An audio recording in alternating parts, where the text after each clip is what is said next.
I'd like to see it is you introduce the show, Okay. let him riff, and then we talk. Excellent. All right, out here, Authentic Guitars. I'm Rudy Money. We got a really good show today. This is as good as it gets. We're at the Sam Ash facility in Hicksville, New York. Sam Ash right here. So nice to meet you. Thanks for not letting me hang. We've never met before? I didn't realize that you wanted to shake my hand. I just always like... Sam, I shake your hand anytime, bro. It's so good to be with you. And so supportive of the show right from the start. We are very appreciative that you're... Cool. I'm over here on the far right. Mike Rock. Hi. Mike going to bring us in with a little riffing. And believe it or not, that's actually his name.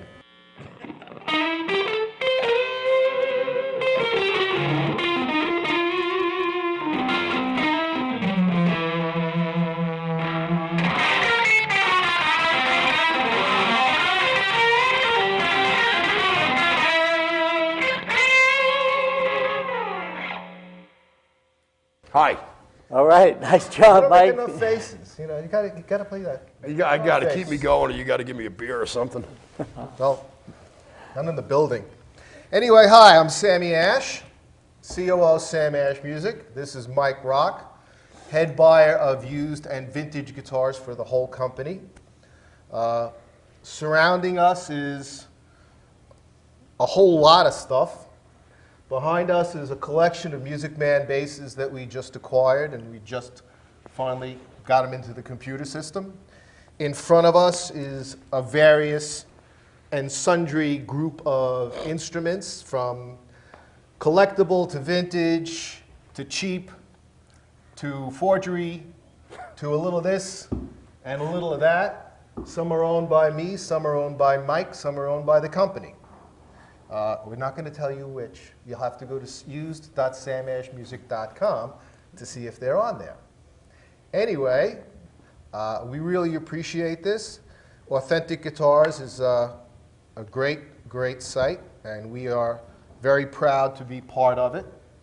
So where would you like us to start? At the beginning? Right with that guitar, because guitars is the main focus, and Mike gave No, don't some tell that extra to the riff. basses. Ah, They'll get jealous. have to do it like this. So Mike, tell us about that beauty. Well, it is a beauty. It's a Goldie, and it's a 55. And I'd like to tell you it's mine, but it's Sammy's.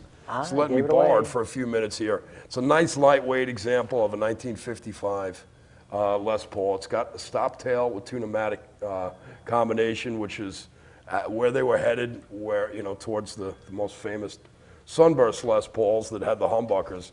This has P90 pickups, was the pickup du jour for Gibson from 1947 up until about 1955, 1956. They still used them afterwards, but once they had the humbucking pickup design, they kind of slapped that into most things.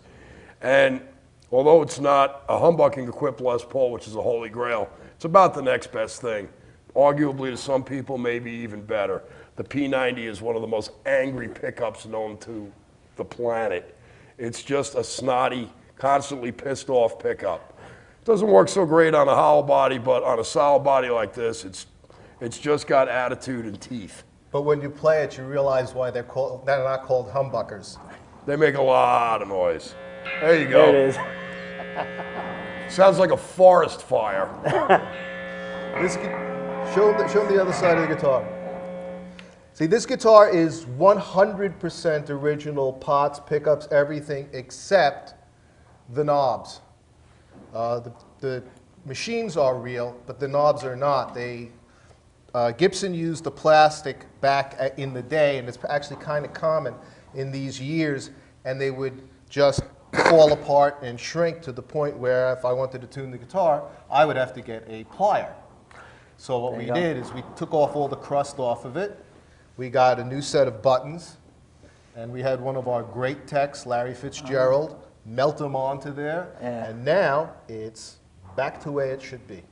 Yeah, well, that's the kind of detail that we really like, that you bring out on us. This doesn't actually affect the value of the instrument too much. Now, if you change the machines, that would have an effect. If you make new holes, it's a disaster. But like there's so many of them drop are by shrunk. 20%. It's odd to find ones that are still in 100% good shape. They just decayed over time.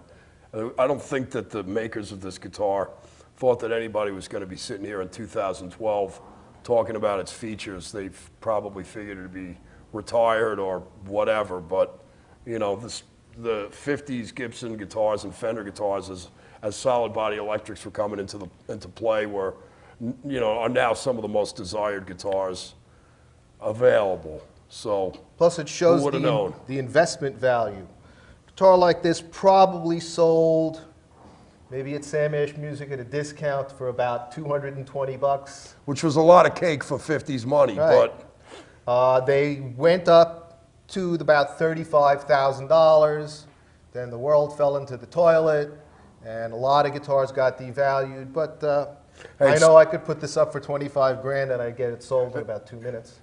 regardless of whatever price it realizes, it's worth But- plenty of money, and it's not for sale. And it sounds There you great, go. and it feels great, and it's lightweight, and there's no doubt you could be blindfolded and hand this to a guitar player who knows the difference, and he'd tell you he's got a classic guitar in his hands. There's just